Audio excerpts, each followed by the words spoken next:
Hello, I'm Sonia Kalaiselvam and this is Kini News. Big news from the High Court. The government and Abdul Razak Baginda must deposit over 9 million ringgit to compensate the late Altantuya Shaariibuu's family. The funds will be held until the appeal process is settled. The Shah Alam High Court has ordered the government and political analyst Abdul Razak Baginda to deposit over 9 million ringgit in compensation to the family of the late Mongolian translator Altantuya Shaariibuu. The Edge reported that Judicial Commissioner M Sumathi ruled that the payment must be made within 30 days. The funds are to be deposited into the account of the legal firm Karpal Singh & Co. until the appeal process is concluded. Both parties were ordered to pay 4.7 million ringgit each, along with 25,000 ringgit in costs. However, the judge allowed an oral application for a stay of the ruling. In 2022, a civil court had ordered Razak and 3 others to pay 5 million ringgit plus interest to the family. That earlier ruling found former police commandos Azila Hadri and Sirul Azhar Umar guilty of the October 2006 murder, with Razak held liable as the link to their involvement. The judge determined that 5 million ringgit was a justified sum, noting that the family's initial claim of 100 million ringgit was excessive. Meanwhile, Najib Razak is going on the offensive. His legal team is set to cite former AG Ahmad Terrirudin Mohd Salleh for contempt, accusing him of hiding a royal order on his house arrest. Former Prime Minister Najib Abdul Razak plans to file a contempt case against former Attorney General Ahmad Terrirudin Mohd Salleh by Friday. His lawyer Muhammad Shafi Abdullah told reporters in Putrajaya that Terrirudin allegedly failed to disclose a royal order allowing Najib to serve the rest of his 6-year sentence under house arrest. The lawyer noted that Terrirudin, who is now a federal court judge, was being dishonest about the government having knowledge of the addendum. Kita telah pun dapat arahan daripada Datuk Seri Najib supaya satu tindakan penghinaan mahkamah diambil terhadap bekas peguam negara. Pada masa itu Datuk Terrirudin, sekarang Tan Sri Terrirudin, yang sekarang bersidang di Mahkamah Persekutuan.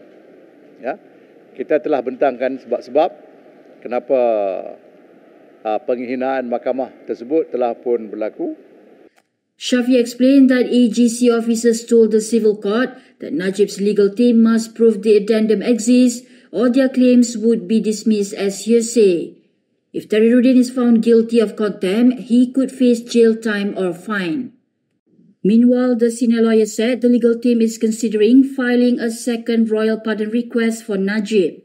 Kalau kita buat satu pengampunan yang baru, ianya tidak harus menjejaskan kita punya rights di bawah addendum yang kita telah pun memperolehi bagi keuntungan Datuk Seri Najib.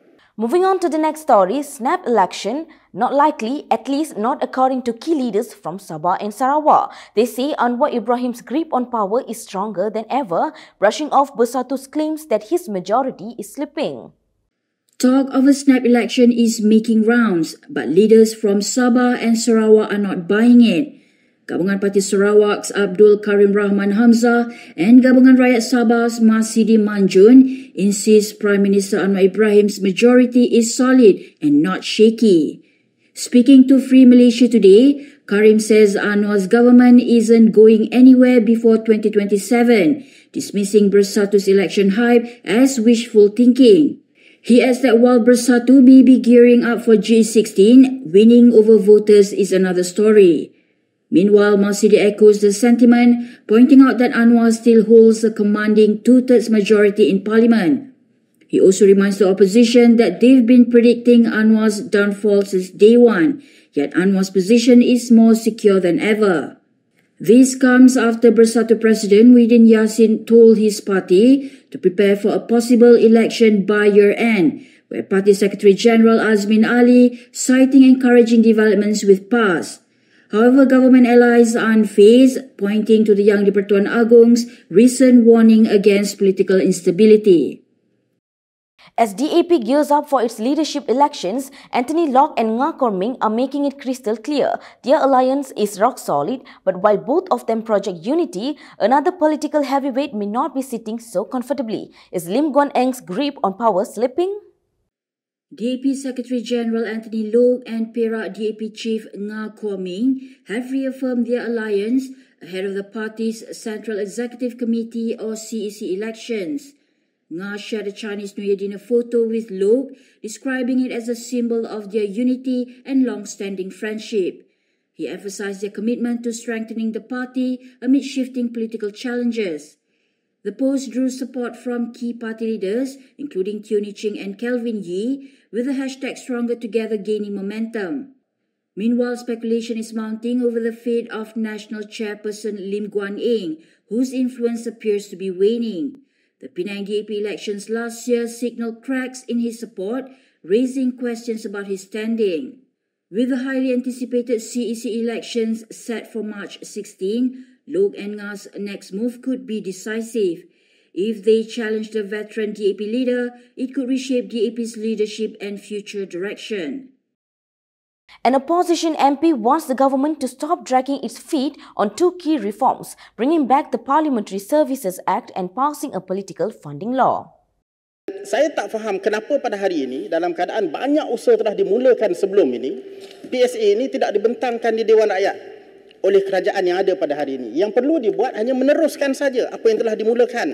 The PSA, enacted in 1963 just before Malaysia's formation, granted Parliament full independence over its operations, staffing and budget.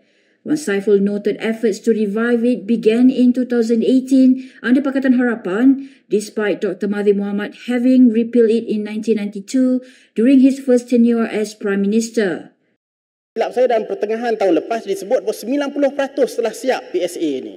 Tetapi kalau 90% telah siap pada pertengahan tahun lepas, sebab apa tidak dibentangkan tahun lepas? Takkanlah 10% itu slow sangat untuk selesaikan. Wan Saiful also cited a proposed draft for a political financing law presented in 2022 by an inter-parliamentary group, which has yet to be adopted by the government. Controversial Bersatu leader Jacobard is in hot water again. This time he's been summoned to Bukit Aman over a Facebook post about the Agong's health. Port Dickson Bersatu Division Chief Badrul Hisham Shahrin has been summoned to Bukit Aman over a Facebook post about the young di-Pertuan Agong's health. His lawyer Muhammad Rafiq Rashid Ali said Badrul, better known as Chegubad, is being investigated under the Sedition Act, Penal Code and Communications and Multimedia Act. The charges involve sedition, defamation and misuse of network facilities. Rafiq confirmed that the investigation centers on Badrul's Facebook post on Sunday, where he claimed Sultan Ibrahim Sultan Iskandar is facing several health issues. He also alleged that Prime Minister Anwar Ibrahim was excluded from the Conference of Malay Rulers pre-council meeting last week. His Majesty Sultan Ibrahim left the country on Friday, 7 February to undergo medical treatment abroad. Badrul is expected to meet investigators at Bukit Aman this afternoon with a press conference planned beforehand. If found guilty, he could face a fine of up to 5,000 ringgit, a jail term of up to 3 years or both. Buckle up! Prime Minister Anwar Ibrahim took a spin in Turkey's electric Tok T10X with Turkish President Erdogan as his passenger. In a light-hearted moment, Anwar also jokes about his driving skill while test driving the electric car gift. I'm surprised you trust my driving. Yani benim sürücülüğüme güvendiğinize biraz şaşırdım diyorlar efendim. Why? Why should I be surprised? I hardly drive. Yani çünkü çok fazla araba kullanmadığım için. And we drive a right hand. Ve biz hep sağ tarafta, sürücü sağda olduğu So let's get off now. Hadi inelim diyor. In fact, Aziza asked me, do you need to drive? sordu bana yani emin misin hani kullanmak zorunda mısın? Well, she doesn't trust me. O bana pek güvenmiyor. And that is all from me today. For more stories, you can go to Kinitv.com. You can also follow us on Instagram, Twitter, YouTube and Facebook for the latest news updates. If you would like to support independent media, do consider subscribing to MalaysiaKini.com. I'm Sonia Kaliselvam. Thanks for watching.